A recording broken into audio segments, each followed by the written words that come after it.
বিসিবির সাথে কথা বলেই টি-20কে বিদায় বলেছেন মাহমুদুল্লাহ রিয়াদ। তিনি নিজে বলার আগেই বিষয়টি নিশ্চিত করেন প্রধান নির্বাচক গাজী আশরাফ হোসেন লিপু। আর বিসিবি পরিচালক নাজমুল আবেদিন ফাহিম বলছেন, দেশে ফিরলে তাকে দেয়া হবে বিদায়ী সংবর্ধনা। এক সিরিজে 2 তারকার পতন, সাকিবের পর মাহমুদুল্লাহর অবসর ঘোষণা। বাস্তবতা এমনই নিষ্ঠুর। খেলার জগৎ চলে সময়ের হিসাবে। বয়সের কাছে হার মেনে বিদায় বলতে হলো পঞ্চপাণ্ডবের একজনকে। শেষ কয়েক বছর সময়টা ভালো যায়নি, তবে টাইগার ক্রিকেটে তো অবদান আছে অনেক। বিসিবি সেই অবদানকে স্বীকার করছে বিদায় বেলায়।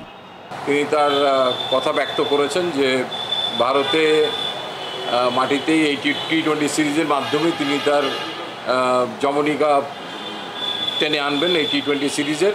এমন একটা পজিশনে খেলেছে যে পজিশনে খেলাটা খুব কঠিন। সেখানেও আমরা দেখেছি প্রায়শই সেই দলকে ভালো পারফর্ম করে সাহায্য করেছে। বিসিবির আক্ষেপও আছে, দীর্ঘদিনেও যে তৈরি করা যায়নি তার বিকল্প।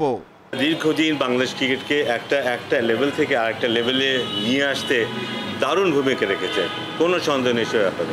বাট দ্য সেম টাইম আমাদেরই ব্যর্থতা যে আমরা ওদেরকে এতদিন খেলতে দেখেছি বা খেলতে দিয়েছি, ওদের চাইতে ভালো খেলোয়াড় আমরা তৈরি করতে পারিনি। মাথা উঁচু করে সম্মান নিয়ে বিদায় বলার ইতিহাস নেই বাংলাদেশে। নতুন বিসিবি নতুন পথে হাঁটতে চায়।